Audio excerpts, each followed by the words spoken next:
Queridos, nós vamos abrir a palavra de Deus na carta de Paulo aos Efésios, capítulo 5, dando continuidade à nossa série de mensagens nessa carta. Hoje à noite o tema da nossa exposição são os deveres mútuos do marido e da esposa. Efésios capítulo 5, 22 a 33. As mulheres sejam submissas a seu próprio marido, como ao Senhor. Porque o marido é o cabeça da mulher, como também Cristo é o cabeça da igreja, sendo este mesmo o Salvador do corpo. Como, porém, a igreja está sujeita a Cristo, assim também as mulheres sejam em tudo submissas a seu marido. Maridos, amai vossa mulher, como também Cristo amou a igreja e assim mesmo se entregou por ela, para que a santificasse, tendo-a purificado por meio da lavagem de água pela palavra, para apresentar a si mesmo igreja gloriosa, sem mácula, nem ruga, nem coisa semelhante, porém santa e sem defeito. Assim também os maridos devem amar a sua mulher como ao próprio corpo. Quem ama a esposa, a si mesmo se ama. Porque ninguém jamais odiou a própria carne, antes a alimenta e dela cuida, como também Cristo faz com a igreja, porque somos membros do seu corpo. Eis porque deixará o homem a seu pai e sua mãe, e se unirá à sua mulher, e se tornarão os dois uma só carne. Grande é esse mistério, mas eu me refiro a Cristo e à igreja. Não obstante, vós, cada um de per si, também ame a própria esposa como a si mesmo, e a esposa respeite ao marido. Até aqui, queridos, a leitura da palavra de Deus. Vamos orar mais uma vez, pedindo que Ele nos ilumine na compreensão dessa palavra. Senhor, nós pedimos que Teu Espírito Santo nos conduza na compreensão desse texto. Quero orar pelos casais aqui presentes e pedir, ó Deus, que esta palavra seja usada por Ti para abençoá-los, fortalecê-los, encorajá-los, ajudá-los, instruí-los, corrigi-los, repreendê-los onde for necessário. Nós queremos pedir também pelos jovens que planejam casar, que gostariam de ter família, que possam meditar na Tua palavra. E nós pedimos, ó Pai, que Teu Espírito nos conduza nesse instante, para a nossa edificação e glória do Teu nome, por amor de Jesus. Amém. Na nossa sequência de exposições na carta a Efésios, nós chegamos aqui no capítulo 5, verso 18, onde o apóstolo Paulo instrui a igreja a encher-se do Espírito Santo. E nós vimos na mensagem anterior que ele coloca 4 orientações básicas para que isso aconteça. No verso 18 ele diz: enchei-vos do Espírito, é uma ordem. E no verso 19, 20 e 21, ele diz como essa ordem deve ser cumprida. No verso 19, falando entre vós com salmos. Ainda no verso 19, entoando e louvando de coração o Senhor com hinos e cânticos espirituais. No verso 20, dando sempre graças por tudo a nosso Deus e Pai, em nome de nosso Senhor Jesus Cristo.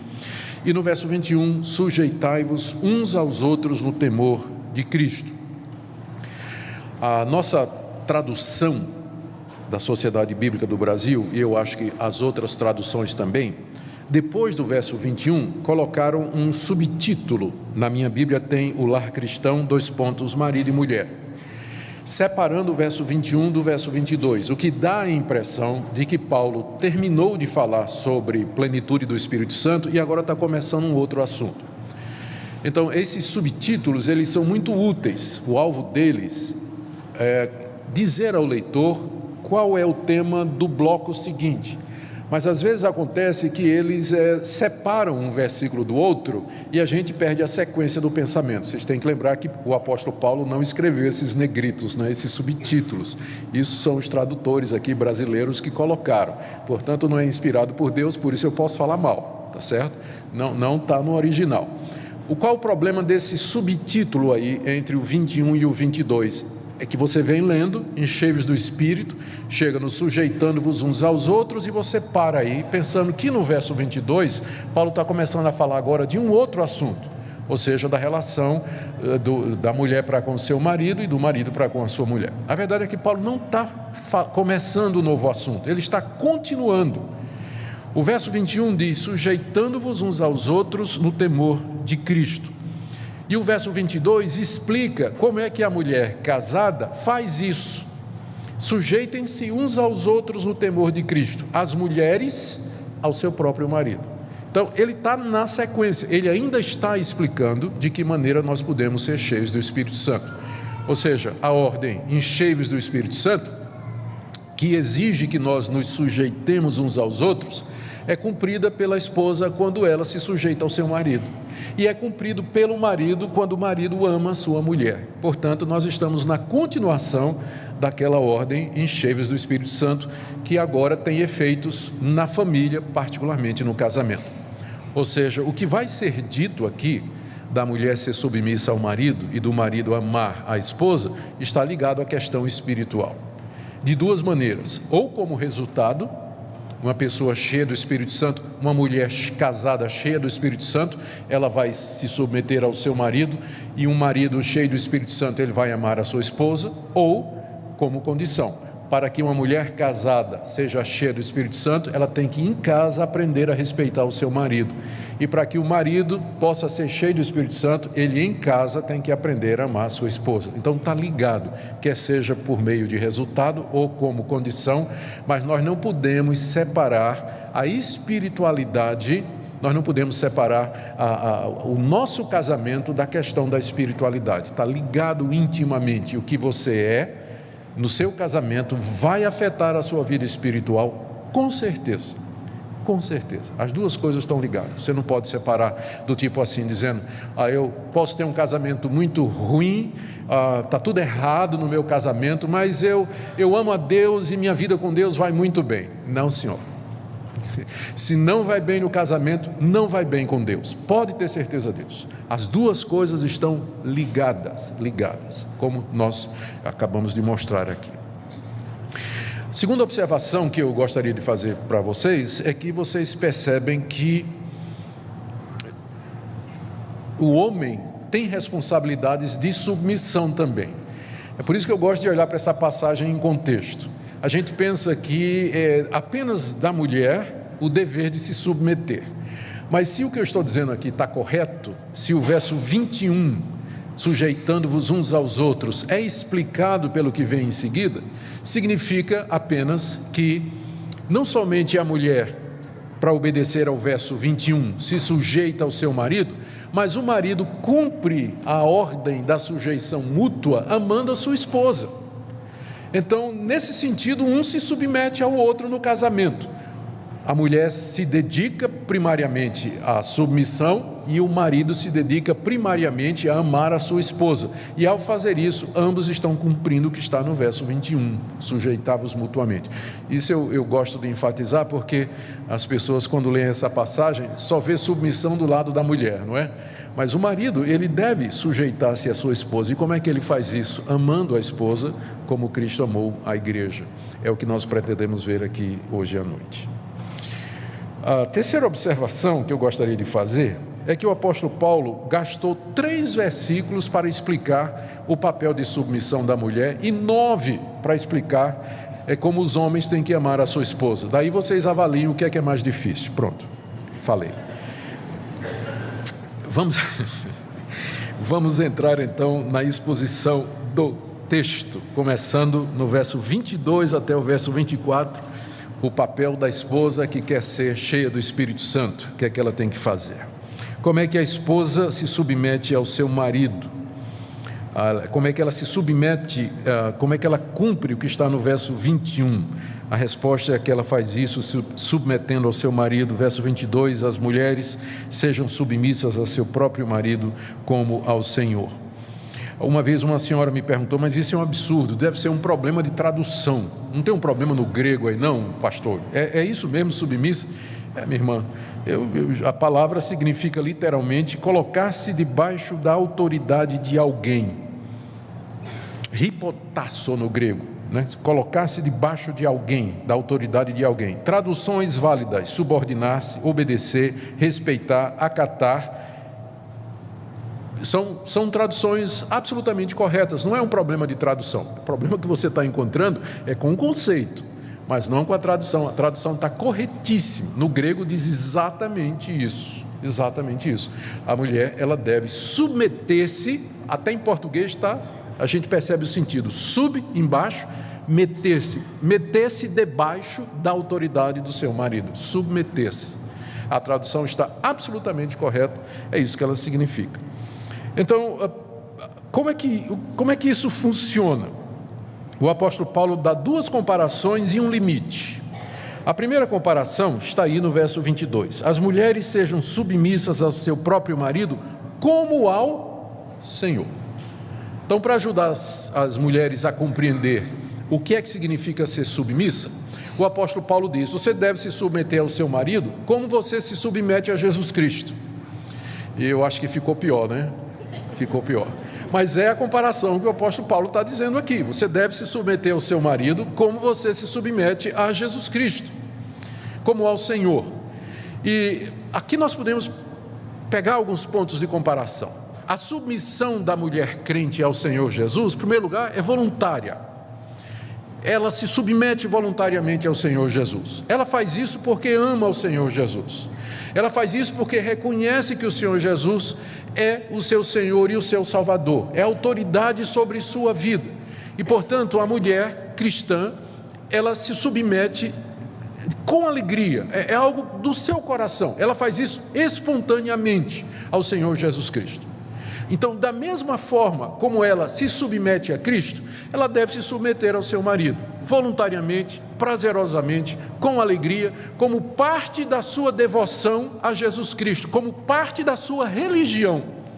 É uma questão, não me entendam mal, é uma questão de religião. A mulher crente se submeter ao seu marido, porque a comparação que é colocada aqui é exatamente essa. Ela se submete ao seu marido como ela se submete ao Senhor Jesus Cristo. Então, essa é a comparação que o apóstolo Paulo coloca aqui, tá certo? A segunda comparação está aí no verso 24. Como a igreja está sujeita a Cristo, assim também as mulheres sejam em tudo submissas ao seu marido. Da mesma forma que a igreja está submissa a Cristo, a mulher deve estar submissa ao seu marido.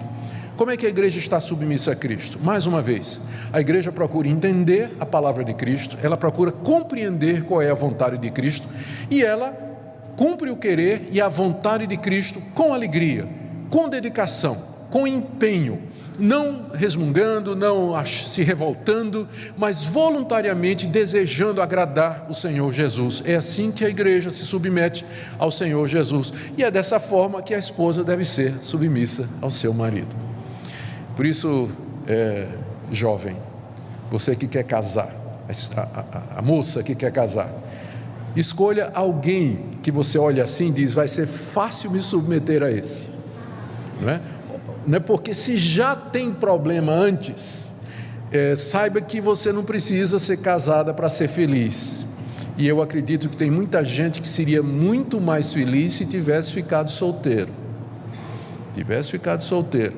Talvez porque não calculou direito e não entendeu direito o que é o casamento. Mas olha o que é que a Bíblia diz para a esposa cristã. Ela tem que se sujeitar ao marido, como a igreja está sujeita a Cristo, e como ela se submete ao Senhor Jesus como parte da sua devoção. E o limite. Eu disse que tem duas comparações, já mostrei as duas, e um limite, que aparece no final do verso 24. Como a igreja está sujeita a Cristo, assim também as mulheres sejam em tudo submissas ao seu marido. Pastor, peraí, aí também é demais, não é? Em tudo. Quando o apóstolo Paulo está dizendo em tudo, ele está pressupondo que isso aqui é um casamento cristão, em que o marido não vai impor à sua esposa nada que não seja de acordo com a palavra de Deus. Paulo não está aqui pensando no marido imoral, impuro, infiel, violento, ímpio. Então, nesse caso, a mulher está desobrigada, porque a obrigação, veja que a primeira comparação foi, ela tem que ser submissa ao seu marido como ela é submissa a Cristo. Se o que o marido orienta, quer, deseja, pressiona, não está de acordo com Cristo, a mulher está desobrigada. Porque a primeira consciência da mulher é para com Jesus Cristo. A primeira obediência da mulher cristã, a consciência dela está ligada a Jesus Cristo.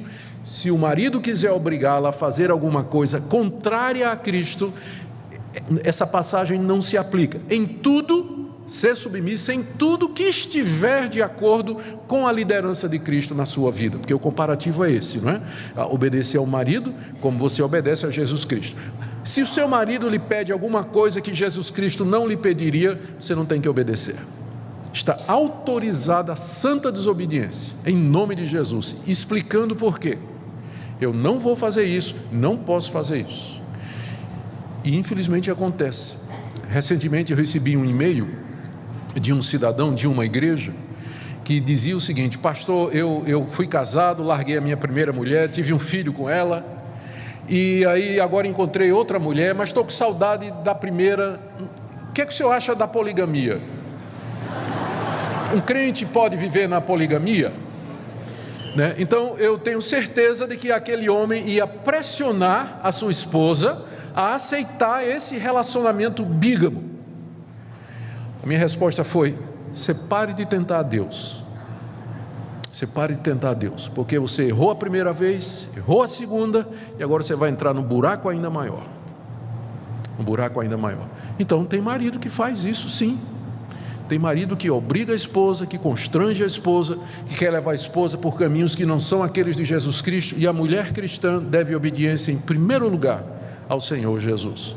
Mas enquanto o marido está guiando o casamento, liderando o casamento, dentro daquilo que Cristo faria, é dever da mulher sujeitar-se ao seu marido, seguir aquela orientação, com alegria, voluntariamente, como parte daquela devoção que ela tem ao Senhor Jesus Cristo. E quais seriam os motivos então? Nós vimos já o que é que significa, de que maneira fazer, duas comparações e um limite, e agora qual é a razão que o apóstolo Paulo dá para que a mulher faça isso? Está no verso 23, no verso 22, as mulheres sejam submissas. No verso 23 ele dá a razão, porque o marido é o cabeça da mulher. A palavra cabeça aqui está usada no sentido metafórico, né? É a ideia de autoridade. Alguns estudiosos que não querem aceitar que esse é o sentido, eles dizem que a palavra grega para cabeça, na literatura antiga, ela significa às vezes origem, porque quando você olha para o corpo humano, dá a impressão de que o corpo se origina na cabeça, né? Porque a cabeça é o cérebro, é a fonte de liderança. Então Paulo não tem nenhuma conotação de autoridade, está apenas dizendo, se referindo lá ao que está escrito em Gênesis, que a mulher foi tirada do homem, é nesse sentido, a mulher tem origem no homem. Mas se isso é o significado, a passagem não tem sentido nenhum. O que é que significa submeter-se então? Se cabeça aqui não significa autoridade. A razão pela qual a mulher deve se sujeitar ao seu marido é porque o marido é o cabeça da mulher. Isso não significa que o marido é melhor, que o marido é maior e que o marido tem uma posição mais elevada do que a mulher. Significa simplesmente que quando Deus criou o homem e criou a mulher, deu a eles funções distintas, sem que isso significasse que aquele que lidera é maior do que aquele que é liderado. A Bíblia diz, por exemplo, que nós devemos nos sujeitar às autoridades constituídas. Romanos capítulo 13. A palavra sujeitar ali é a mesma palavra que é usada aqui, para a mulher se sujeitar ao seu marido.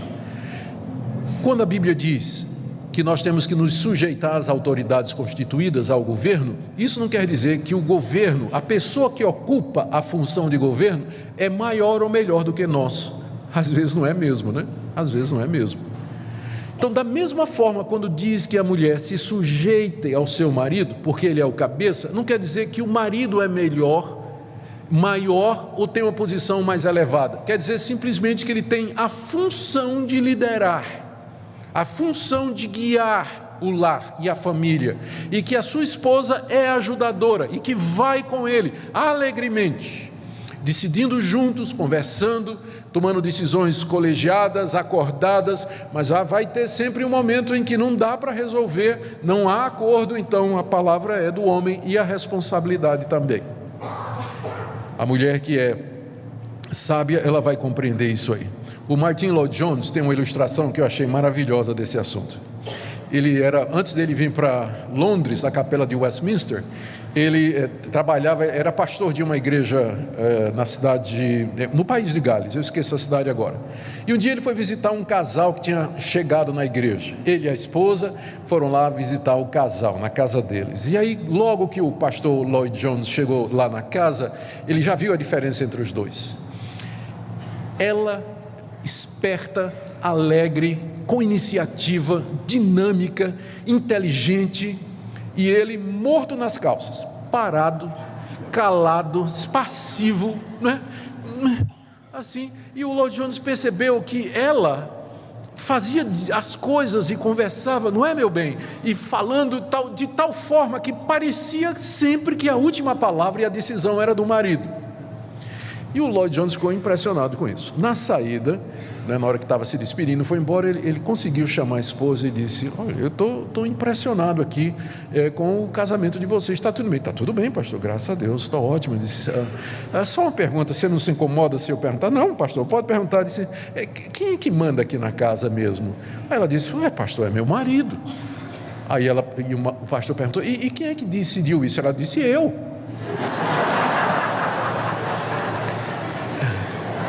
Claro, óbvio, óbvio, não é? Querida irmã, se você não deixar, o seu marido não vai assumir a liderança, pode ter certeza disso, não é? Mas para que ele possa ser o cabeça do lar e da família, é preciso que você entenda que esse é o papel que Deus deu para ele e que seu papel, de fato, é colaborar com isso, ser auxiliadora idônea. A razão pela qual a esposa deve ser submissa ao marido é porque o marido é o cabeça da mulher, pela criação de Deus e pela comparação que é feita no verso 23 entre Cristo e a igreja. Olha aí, o marido é o cabeça da mulher, isso aqui é um reflexo da criação, foi assim que Deus nos fez, como também Cristo é o cabeça da igreja, sendo este mesmo Salvador do corpo. Mais uma vez o apóstolo Paulo faz uma comparação entre o papel da mulher com aquele papel ou com a relação Cristo e a igreja. O Senhor Jesus é o cabeça da igreja, Ele é o salvador da igreja, é o provedor da igreja, é aquele que guia a igreja, abençoa a igreja, sendo o seu mestre e o seu Senhor. Da mesma forma que Cristo é o cabeça da igreja, assim também o homem é o cabeça da mulher no que diz respeito ao casamento. Então, aí no verso 24, Paulo conclui dizendo: como, portanto, a igreja está sujeita a Cristo, assim também as mulheres sejam em tudo submissas ao seu marido. As mulheres precisam de oração, elas precisam de sabedoria e de discernimento. Não são poucos os problemas causados no casamento, porque a mulher não entende o seu papel. Longe está aqui da palavra de Deus dizer que isso significa escravidão, opressão, sujeição da esposa. Não se trata de nada disso, é apenas uma questão de definição dos papéis. O homem não é mais do que a mulher, ambos foram criados à imagem e semelhança de Deus, mas Deus nos criou com funções distintas. E se você não está pronta, minha irmã, a reconhecer isso, é melhor não casar. Melhor não casar, mas você deve entender isso, essa é a função que Deus determinou. E se você está com problemas no casamento, minha irmã, antes de colocar o dedo no marido, apontar o dedo para o marido e dizer que ele é o responsável pelas crises e tudo mais, faça uma análise da sua vida e pergunte se à luz da palavra de Deus você tem cumprido esse papel de auxiliadora, de respeito, de sujeição à orientação do marido enquanto ele está dentro da palavra de Deus. Agora vamos para a segunda parte, 9 versículos, do verso 25 ao verso 33, na verdade 32, em que o apóstolo Paulo agora orienta os maridos, como eles devem cumprir o que está no verso 21, sujeitai-vos uns aos outros. A resposta de Paulo para essa pergunta, como é que o homem cristão casado obedece o verso 21, é que ele deve fazer isso amando a esposa. Maridos, amai vossa mulher. Amai vossa mulher. A primeira questão que se levanta aqui é porque que a ordem para amar é dada para o homem e não para a mulher. E a resposta é que isso está implícito. Não há um mandamento aqui direto para que a esposa ame o marido, porque está implícito de que ela faz isso, porque de que outra maneira ela se sujeitaria ao seu marido, a não ser por amor a Cristo e ao marido. Então está pressuposto, mas por outro lado parece que Paulo reconhece uma diferença no coração, a ponto de que é preciso que ele explicite para o marido que é necessário que ele ame a sua esposa. E se é uma ordem, significa que amor pela esposa não é um sentimento, mas é uma atitude, porque se for um sentimento, e uma vez que o sentimento é uma coisa que independe daquilo que você quer ou não, né? Às vezes a gente gosta das coisas porque gosta das coisas, não tem razão para isso, e você não pode evitar de repente que você vê uma coisa bonita, uma coisa agradável, e você goste daquilo, e se apaixone por aquilo ou não goste. Então os sentimentos são meio que independentes. Então, se amar a esposa é um sentimento, não pode haver uma ordem, amai vossa esposa. Só se o amor aqui for uma atitude, for uma decisão que o homem toma, aí sim, aí está correto o apóstolo Paulo chegar e dizer: marido, você tem que amar a sua mulher. É claro que companheirismo, diálogo, amizade, carinho, relacionamento físico, tudo isso faz parte do amor, mas a essência do amor, que nós vamos ver descrito aqui, é uma atitude. É uma atitude. É errado aquele conceito que diz que é o amor que faz o casamento.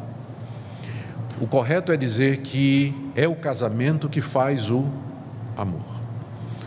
Você ama porque você está casado com ela, é sua mulher, e você prometeu diante de Deus e diante do povo que você a amaria na dor, na doença, na necessidade, você estaria com ela e cuidaria dela. Então é esse o tipo de amor que a Bíblia contempla aqui.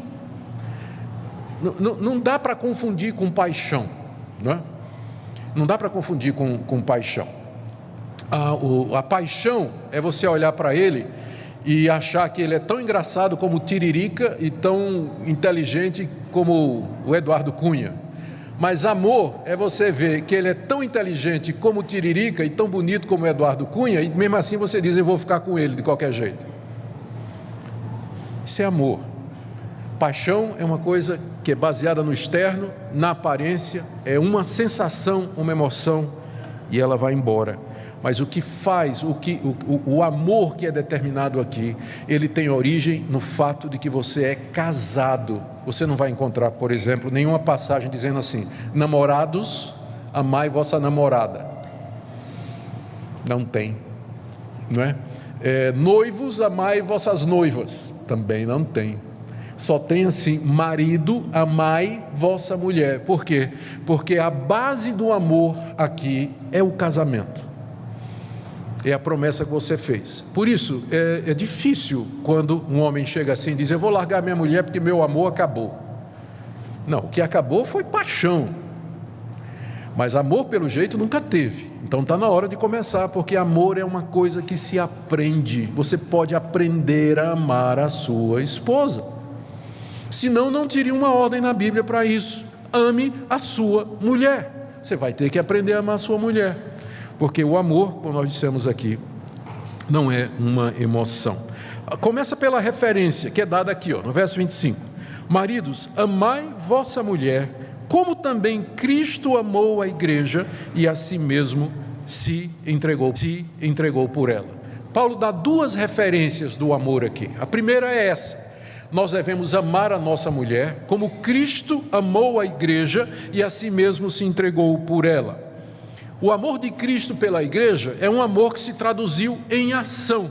Ele saiu da glória, ele desceu dos céus, tomou a forma humana, se tornou como um de nós, se humilhou e se deu na cruz pela sua igreja. Ali na cruz do Calvário, ele pagou o preço da sua noiva, da sua esposa, que é a igreja, sangrou por ela, renunciou à sua própria vida para que pudesse resgatá-la, como está dizendo aqui no verso 26, que ele fez isso para que a santificasse, tendo-a purificado por meio da lavagem de água pela palavra. É uma referência à purificação que Cristo fez da sua igreja com o seu sangue na cruz.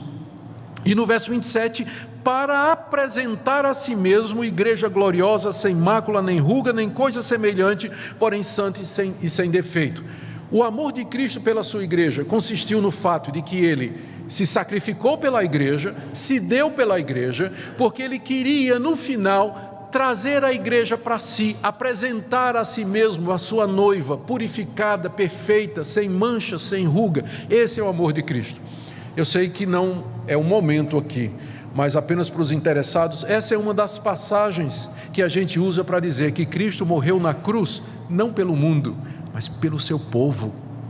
Na cruz ele estava se dando pela igreja, sangrando pela igreja, purificando a igreja, morrendo por ela, renunciando por ela, a sua própria vida. Foi por isso que ele morreu, por aqueles que são seus. Nenhuma gota do sangue de Cristo foi derramada em vão. Que ali na cruz ele sangrou por nós, pelo seu povo, pela sua igreja. Por quê? Porque queria santificá-la, purificá-la e apresentá-la a si mesmo na glória, no dia do juízo, quando ele vier e então vai se encontrar com sua igreja. Aí veja o verso 28. Assim também os maridos devem amar a sua mulher. Está entendendo por que eu disse que isso aqui não é um sentimento? É uma atitude de renúncia. Amar a mulher é você renunciar a você mesmo por amor a ela. É você perguntar: o que é que eu posso fazer para fazer minha mulher feliz? Para que a minha mulher cresça na palavra de Deus, para que eu santifique a minha esposa, para que ela cresça na graça e no conhecimento de Deus. O que é que eu posso fazer? Se eu tiver que dar a minha vida pela minha esposa, eu vou fazer isso, porque eu tenho que amá-la como Cristo amou a igreja. É isso que é amor. É uma decisão que o marido toma, e na prática isso vai significar que você vai pensar na esposa, em primeiro lugar, em vez de você pensar nisso, tipo assim, no dia a dia você quer a esposa como se fosse uma empregada doméstica, que ela faça tudo para você, você quer ser servido, e a sua esposa está lá fazendo, a maior prova no Brasil do marido amar a esposa, vai lavar prato, lave roupa também. Não, mas tem gente que deixa, está lá e a esposa vive para servi-lo, para atender às necessidades dele. Ué, eu lavo prato, viu, gente? Eu estou dizendo isso porque eu tenho um colega de seminário, eu até avisei a minha esposa antes, eu tenho um colega de seminário, estudou comigo, se formou comigo, ele não ia bem no casamento, não ia mesmo, e um dia ele estava fazendo um estudo bíblico na escola dominical, e falando do amor do marido, que o marido tinha que fazer isso, a mulher se levantou e disse: ele não faz nada disso em casa. Acabou o pastorado dele, Então antes eu conversei com minha mulher, a gente acertou tudinho para eu poder dizer essas coisas aqui. Bom. Mas há tantas maneiras no dia a dia, não há? Em que você pode se dar pela sua esposa, você pode renunciar por ela, e você agora entende como o ciclo fecha, não é? É fácil a mulher se submeter a um homem que a ama dessa forma. Ela vai fazer com alegria, se submeter alegremente. E é fácil para um homem amar uma esposa que se submete a ele. Se os dois cumprem o seu papel, o casamento anda redondinho. Claro, sempre tem problemas, não é? Sempre tem dificuldades. Afinal, são dois pecadores vivendo debaixo do mesmo teto. Tem que dar problema de vez em quando. Mas se nós concentrarmos no papel que nos é dado pela palavra de Deus, a esposa na submissão e o marido no amor, as chances dos problemas serem resolvidos é muito maior do que cada um buscar o seu interesse. Em vez de você dizer: eu tenho o direito de ser feliz, eu estou buscando a minha própria felicidade, inverta a questão e diga: o que é que eu posso fazer para fazer o meu cônjuge feliz? O meu alvo no casamento não é a minha felicidade, mas a felicidade dela e a felicidade dele. Na hora que você faz isso, aí você vai ver como a situação muda. A situação, na verdade, inverte. E a segunda referência que o apóstolo Paulo dá aqui, que pode até parecer estranha, a primeira referência foi: marido ame a mulher como Cristo amou a igreja. A segunda referência está no verso 28. O marido deve amar a mulher como ama ao próprio corpo. Ele deve amar a mulher como ele ama ao próprio corpo. Aqui, do verso 28 até o 32, Paulo tem em mente o relato de Gênesis capítulo 2, verso 24. Deus fez o homem, dele fez a mulher e disse: o homem vai deixar pai e mãe, vai se unir à sua mulher e os dois serão uma só carne. No casamento há a constituição de uma biunidade. Marido e mulher formam uma só carne. Portanto, a carne da esposa é a minha, e você, mulher, a carne do marido é a sua, é um só corpo, como se fosse um corpo, duas pessoas vivendo no mesmo corpo, uma biunidade.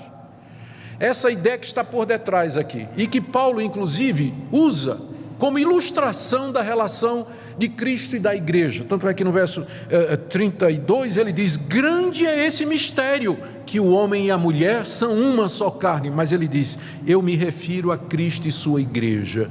Da mesma forma que Cristo e a igreja estão unidos, o homem e a mulher estão unidos. Por isso que Deus aborrece o divórcio, não é? Ele aborrece o divórcio, e só pela dureza do nosso coração, em caso de adultério e de abandono obstinado por parte do descrente, é que Ele permite essa situação. Mas a visão do casamento, a visão bíblica do casamento é essa aqui: os dois são uma só carne. E o argumento de Paulo agora gira em torno disso. Ele diz para o marido assim: se você ama a sua mulher, você está amando a si mesmo, porque serão os dois uma só carne.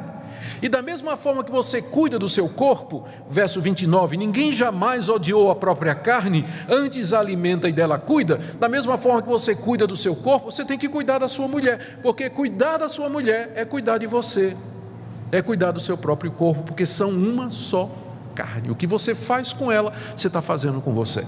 Então dá duas referências para o amor. Você tem que amar sua mulher como Cristo amou a igreja e como você ama você mesmo. Agora é evidente que um marido que, primeiro, não ama a si mesmo, né? Não tem o menor respeito por si, e segundo, não ama Jesus Cristo, ele não vai ter referencial para amar a mulher. Então, minha jovem, pense bem antes de casar. Com quem você vai casar, né? Quem você está escolhendo para ser aquele que tem missão de lhe amar como Cristo amou a igreja.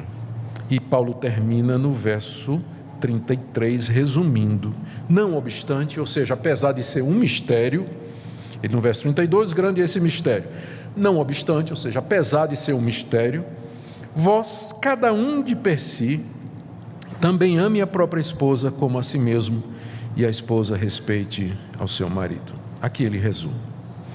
A partir do capítulo 6, ele fala agora da família, pais e filhos, que nós veremos na próxima vez que estivermos juntos. Mas eu quero concluir com algumas aplicações. Queridos, estes aqui são os pilares que a palavra de Deus nos dá, sobre os quais se constrói um casamento e uma família feliz e estável. Esses diferentes deveres que eu mencionei aqui, eles não significam, como eu disse, inferioridade de um e superioridade de outro, mas simplesmente duas funções diferentes para dois iguais: respeito, consideração, diálogo, oração juntos, servir a Deus juntos. Tudo isso é importante para que estas coisas funcionem. Eu estou absolutamente convencido que grande parte dos problemas que existem no casamento é porque um dos dois não está cumprindo o seu papel, ou às vezes os dois não estão cumprindo o seu papel. O marido não está amando a mulher como deve amar, como Cristo amou a igreja, como ele ama o seu próprio corpo, e muito menos a mulher está se sujeitando a Cristo Jesus. Então eu termino aqui com uma palavra de encorajamento. Em primeiro lugar, os jovens que querem casar. Eu sempre fico tão grato a Deus quando daqui de cima, olhando para vocês, e eu vejo tantos jovens. A nossa igreja é uma igreja jovem. Tem muita gente jovem na igreja chegando, fico feliz por isso. E eu sei que uma das questões nessa idade, né, mais ou menos, é com quem eu vou casar. E os jovens gostariam de casar, a maioria deles gostaria de casar. Às vezes as pessoas querem casar porque casar faz parte da cultura, é isso que jovem faz. Ele namora, noiva, termina a faculdade, arruma um emprego e casa. Mas eu quero que você olhe para o casamento de uma outra perspectiva. Eu quero que você olhe não como um costume, mas como uma instituição divina, colocada por Deus. E que você olhe esses papéis que estão aqui e você veja o que é exigido para que o casamento funcione. E que aí isso leve você a escolher o seu namorado, o seu noivo, você pensando que esse é o seu dever que você tem, de você amar essa pessoa como Cristo amou a igreja, ou de você se submeter a essa pessoa como você é submisso a Cristo. Começa a ver agora. Não fique assim pensando, depois que casar melhora. Não melhora. Não melhora. Porque às vezes a pessoa fica nessa ilusão, não, a gente é tal, é namorado, é noivo, não está dando muito certo, mas depois que casar melhora. Não melhora. Piora. Por quê? Porque aí vocês vão viver juntos e aí vai aparecer mais defeito ainda. Não é? Vai aparecer mais defeito ainda. Você vai descobrir que ele ronca. Vai descobrir que ele ronca, né? Mais uma coisa para você. Não? Então, eu queria que você pensasse sobre isso, tá certo? E eu queria que você contemplasse uma possibilidade. E aqui eu quero fazer um apelo para a igreja. Não fique fazendo pressão nas moças que já têm uma certa idade, do tipo assim, vai ficar para titia. Não faça isso. Não faça isso. Não faça isso. Porque é por pressão em casa e às vezes na igreja que a moça casa com o primeiro que aparece. Porque ela não aguenta mais o bullying. Às vezes na própria igreja. Às vezes na própria igreja. Não faça isso. Não faça isso. Porque existe o dom do celibato. A Bíblia fala com muita clareza. Há jovens que vão ser felizes solteiros e puros, é claro, e que vão ser muito realizados na sua solteirice. O casamento não é uma condição para você ser feliz. A sua felicidade está em outras coisas. Não fique pensando assim, se eu não casar, se eu não arrumar um marido, se eu não arrumar uma esposa, eu vou ser solitário, eu vou ser infeliz. Claro que a solidão é uma coisa com a qual você vai ter que aprender a lidar. Mas eu prefiro a solidão, sendo essa a vontade de Deus, do que você entrar num casamento, sem você estar preparado para isso e ter a capacidade para isso, e vai dar nos problemas que a gente conhece. A segunda palavra é para quem já teve um casamento destruído. Eu não queria colocar culpa nessa noite em você, mas se você já teve um casamento que foi destruído, um casamento que se acabou, um casamento infeliz, você tem que lembrar da misericórdia de Deus e o perdão de Deus. O nosso Deus é um Deus compassivo, Ele é misericordioso, Ele é capaz de restaurar a sua vida. Alguma coisa você aprendeu desse relacionamento que não deu certo, por isso agora seja sábio e seja sábia diante de Deus. Não jogue o seu sofrimento fora, porque tem gente que comete no segundo casamento os mesmos erros que cometeu no primeiro e vai cometer no terceiro. Então, não jogue fora o seu sofrimento, mas aprenda o que Deus quer lhe ensinar. Aprenda o que Deus quer lhe ensinar, porque Deus é um Deus que nos restaura, é um Deus que nos levanta, é um Deus que cuida de nós. Ele não desiste dos seus filhos. Mas você tem que aprender e se humilhar diante de Deus e dizer: Deus, eu pequei, eu não fui uma esposa correta diante de Deus, eu não fui um marido que amei a minha mulher, eu fui infiel, eu não fiz o que é correto, eu peço que o Senhor me perdoe, eu quero que o Senhor me restaure, eu quero aprender a andar nos teus caminhos. A outra palavra é para os casais que estão aqui, que estão passando por problemas. Eu queria muito fortemente nessa noite, como pastor de vocês, orientar isso. Chegue em casa e conversa à luz da palavra de Deus, uma autocrítica. Eu estou sendo a esposa que a Bíblia diz que eu tenho que ser, estou sendo o marido que a Bíblia diz que eu tenho que ser, e se perdoem. Tem 3 frases que vão salvar o seu casamento: eu errei, por favor me perdoe, e com a graça de Deus nunca mais vou fazer isso. Talvez seja a hora de vocês dizerem essas 3 frases um para o outro, conversando olho no olho, com sinceridade. E por último, oremos pela família e pelo casamento.